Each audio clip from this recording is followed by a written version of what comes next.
네, 여러분 안녕하십니까. 2025년 7월 27일, 이제 7월의 마지막 주일을 맞이했습니다. 자, 오늘은 이제 말라기 시리즈 총 5번째 가운데 오늘 4번째 4주차 시간으로 의인과 악인의 분별이라는 제목으로 함께 하겠습니다. 자, 오늘 본문은 말라기서 3장 13절에서 18절까지의 말씀입니다.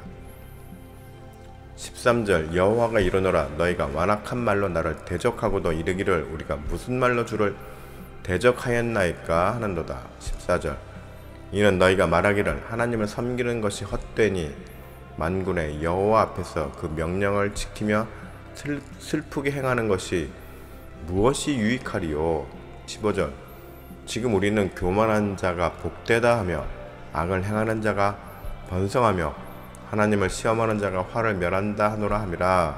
16절 그때 여호와를 경외하는 자들이 피차에 말하매 여호와께서 그것을 분명히 들으시고 여호와를 경외하는 자와 그 이름을 존중히 여기는 자를 위하여 여호와 앞에 있는 기념책에 기록하셨느니라.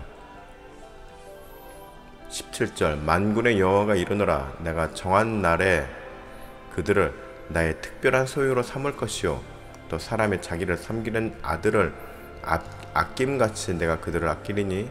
18절 그때 너희가 돌아와서 의인과 악인을 분별하고 하나님을 섬기는 자와 섬기지 아니하는 자를 분별하리라.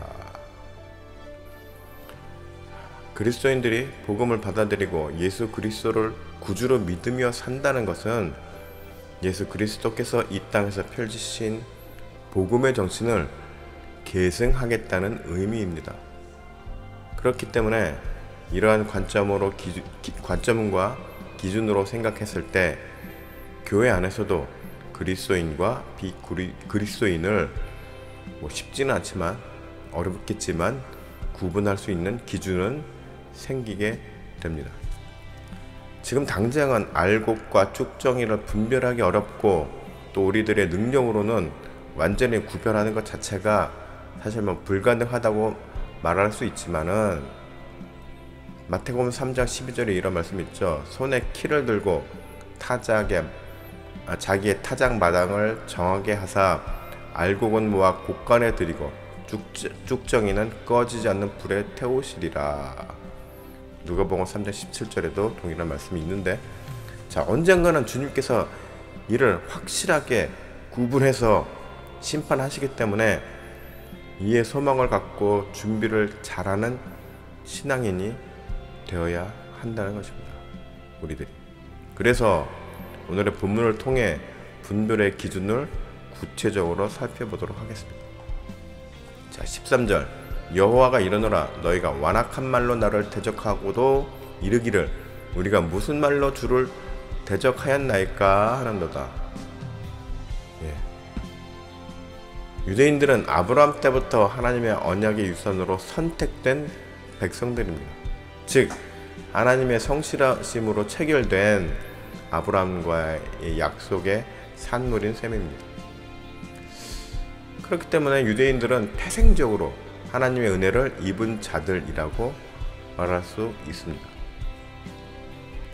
그런데 이런 유대인들이 악한 말로 하나님을 대적하니까 하나님으로서는 마음이 아프실 수밖에 없습니다. 더 기가 막힌 것은 유대인들은 자신들이 하나님을 대적하였다는 것 자체를 인정하지 않고 있습니다. 하지만 로마서 9장은 다음과 같이 말씀하고 있습니다. 로마서 9장 20절 이 사람아 내가 누구에게 감히 하나님께 반문하느냐 지음을 받은 물건이 지은 자에게 어찌 나를 이같이 만들었느냐 말하겠느냐. 피조물이 창조주에게 반문하는 것 자체가 매우 부적절한 일종의 선을 넘은 언행이라고 할 수 있습니다. 그리고 이는 하나님에 대한 믿음이 없다는 것을 자인하는 것, 인정하는 것과도 같습니다. 자녀들이 부모에게 혹은 어른들에게 반문하고 따지는 상황 자체가 어른들을 신뢰하지 못한다는 것을 반증하는 것과 같습니다. 그러나 사람 사이에서의 신뢰 문제와 창조주와 피조물 사이에서의 신뢰 문제는 질적으로 다른 사안일 것입니다. 자, 14절과 15절 보겠습니다. 14절, 이는 너희가 말하기를 하나님을 섬기는 것이 헛되니 만군의 여호와 앞에서 그 명령을 지키며 슬프게 행하는 것이 무엇이 유익하리요. 15절, 지금 우리는 교만한 자가 복되다 하며 악을 행하는 자가 반성하며 하나님을 시험하는 자가 화를 면한다 하노라 함이라. 하나님의 자녀라고 하는 사람들이 14절 15절의 내용처럼 하나님을 믿는 것이 아무런 유익이 없고 오히려 하나님이 없는 것처럼 세상의 악한 자들만 잘된다고 하는 불평을 하면 이러한 불평 자체가 하나님을 신뢰하지 않는 믿음이 없는 것이 되기 때문에 하나님의 마음을 더욱더 아프게 하는 것이 됩니다. 이러한 상황은 오늘 사는 우리들에게도 동일하게 적용될 수 있을 것입니다. 오늘 본문과 비슷한 내용이 시편 73편에 나옵니다. 시편 기자는 14절까지 악인들의 이러한 형통함에 대해서 굉장히 실망하고 절망하면서 한탄까지 삽니다. 그런데 14절 이후에 16절 17절을 보면은 내가 어쩌면 이를 알까 하여 생각한즉 그것이 내게 심한 고통이 되었더니 하나님의 성소에 들어갈 때에야 그들의 종말을 내가 깨달았나이다.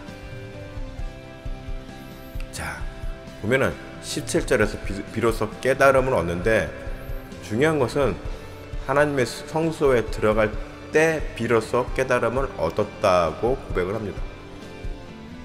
우리는 주님 안에 거하고 말씀 안에서 살아갈 때 보이지 않게 세상을 움직이시는 주님의 섭리를 알아갈 수 있습니다. 당장은 세상의 시류를 따라가는 사람들, 또 악인들이 잘 되는 것 같고 복음, 즉 말씀대로 사는 것이 어리석고 미련하게 생각되어질지라도 말씀은 그렇지 않다라고 이야기를 하십니다. 고린도전서 2장 14절, 육에 속한 사람은 하나님의 성령의 일들을 받지 아니하나니 이는 그것들이 그에게는 어리석게 보이며 또 그는 그것들을 알 수도 없나니 그러한 일은 영적으로 분별되기 때문이라. 육에 속한 사람은 하나님의 자녀들이 성령의 이끄심대로 말씀대로 사는 사람들을 어리석게 볼 수 있다 이렇게 이야기를 하죠. 자, 또 고린도전서 1장 20절, 그러나 하나님께서 세상의 미련한 것들을 택하사 지혜 있는 자들을 부끄럽게 하려 하시고 세상의 약한 것들을 택하사 강한 것들을 부끄럽게 하려 하시며. 자, 이 말씀은 뭡니까? 다시 정리하면 주님은 우리들에게 실망하거나 좌절하지 말고 소망을 갖고 주님께서 이끄시는 대로 사는 삶을 절대로 포기하지 말라는 메시지를 주고 계시는 것입니다. 왜요?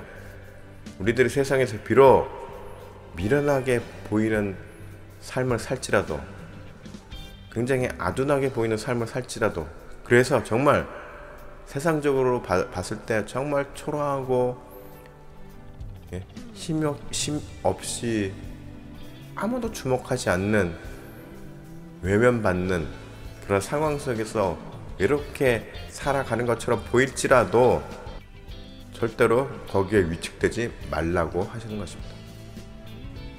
그리고 믿는다고 하면서 세상의 잣대로 생각하고 판단하는 사람들은 말씀을 온전히 이해하지 못한 상태에서 복음을 오해하며 믿음을 왜곡되게 표출하게 됩니다.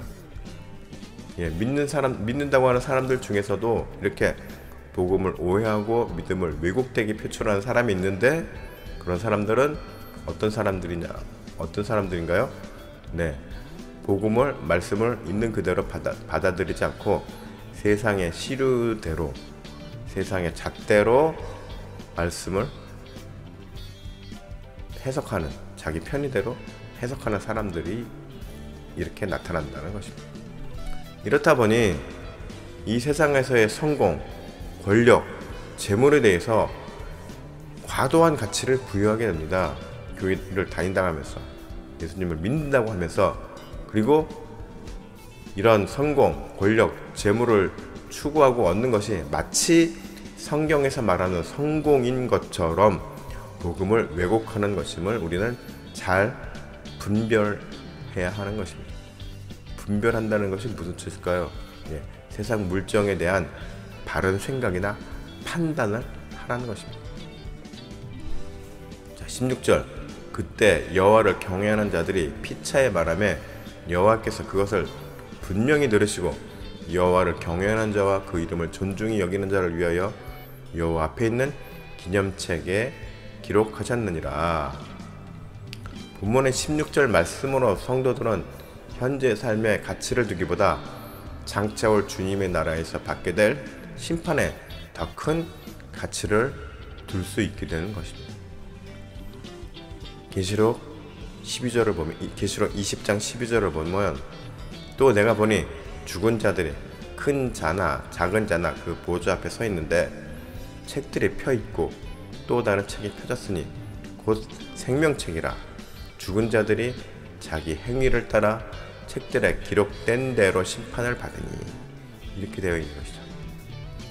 자, 이 땅에서 내가 살아가면서 복음을 위하여 행하고 말한 모든 것들이 나를 증언하는 기록으로 남게 되어 된다는 것입니다. 또 반면에 내가 혹여나 실수하고 잘못하고 지은 죄에 대한 모든 행동이나 말 또한 온전히 기록되게 됩니다. 그런데 여기서 포인트는 뭐냐? 내가 수없이 많은 죄를 짓잖아요. 그런데 내가 죄를 회개하고 인정하고 고백하고 내가 죄인임을 정말 자인하면서 그것들을 용서를 구할 때 용서를 받고 그 기록들은 또 삭제가 된다는 것입니다. 굉장히 어드밴티지가 많이 적용됩니다. 그렇기 때문에 우리들은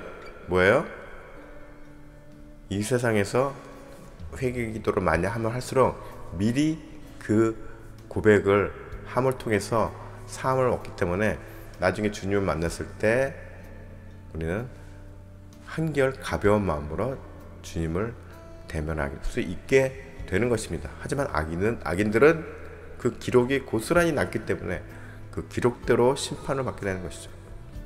그리고 성도들은 자신의 회개한 기록은 없지만 내가 주님을 위해서 행했던 모든 기록들은 그대로 남아서 그 기록대로 또 심판을 받게 되는 것이고 주님의 자녀라는 것을 증명하게 해준다는 것입니다.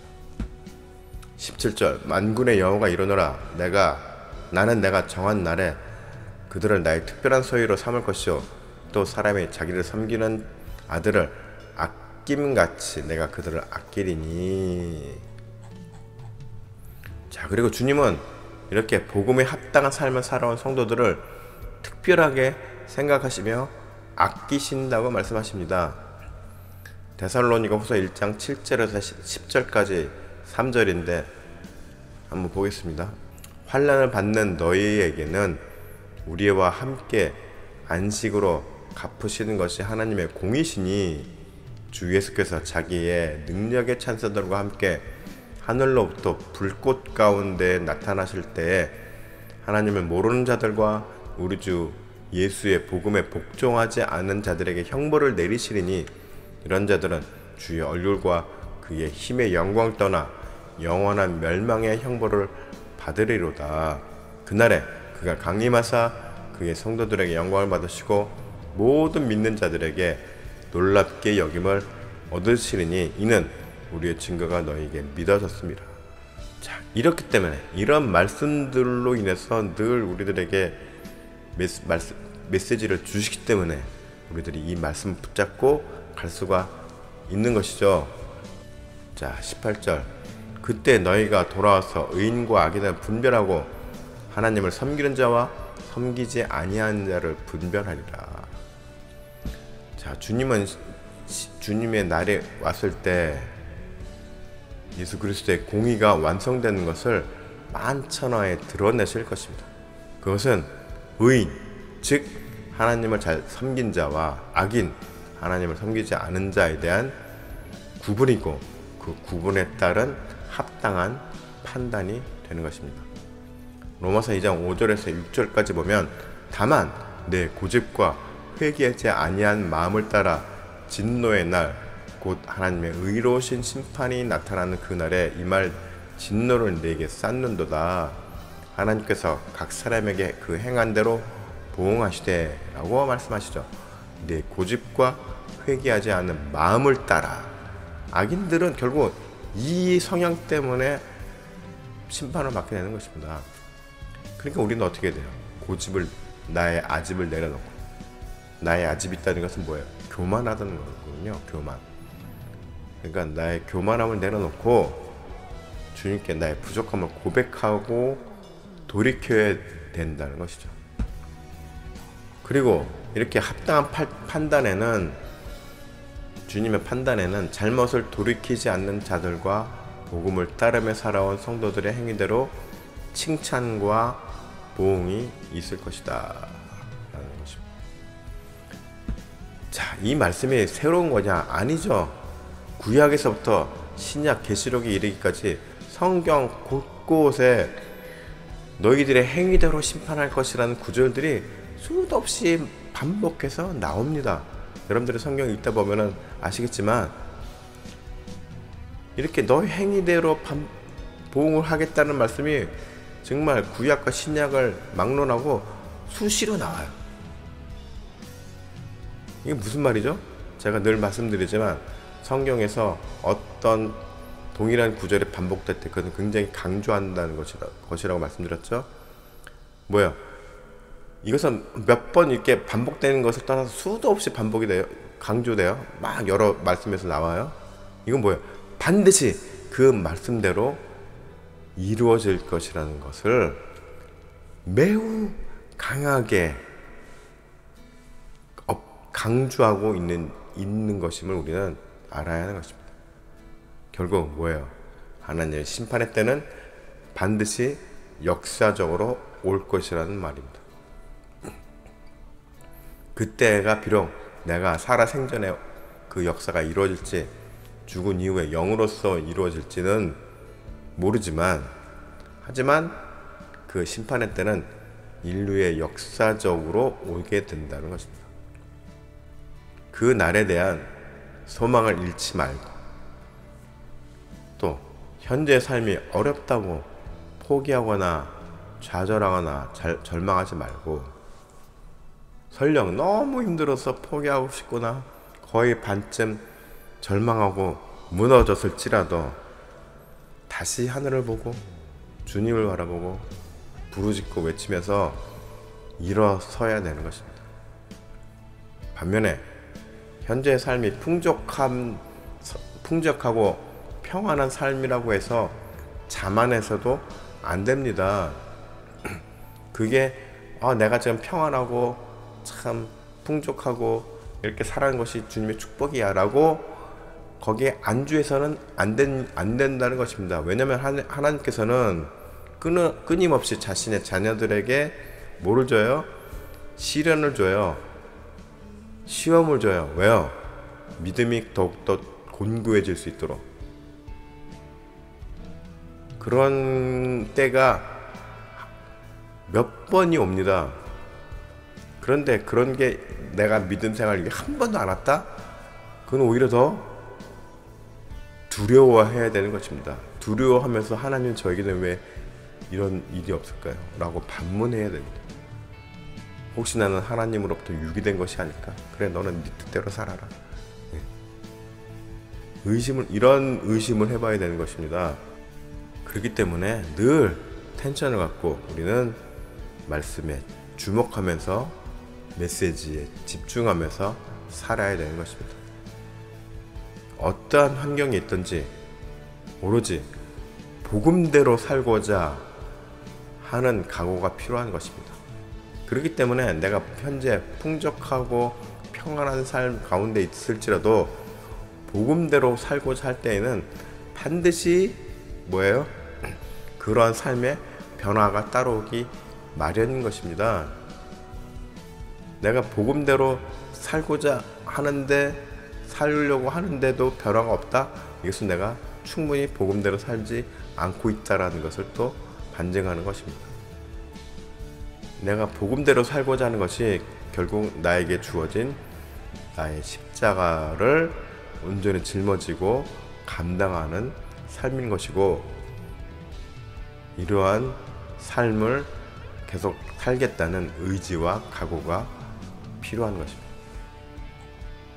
자, 여러분 모두 주님만을 바라보면서 또 말씀 안에서 지혜롭게 오늘을 견디고 내일을 소망하며 살아가는 그러한 믿음의 성도들이 되시기를 축복합니다.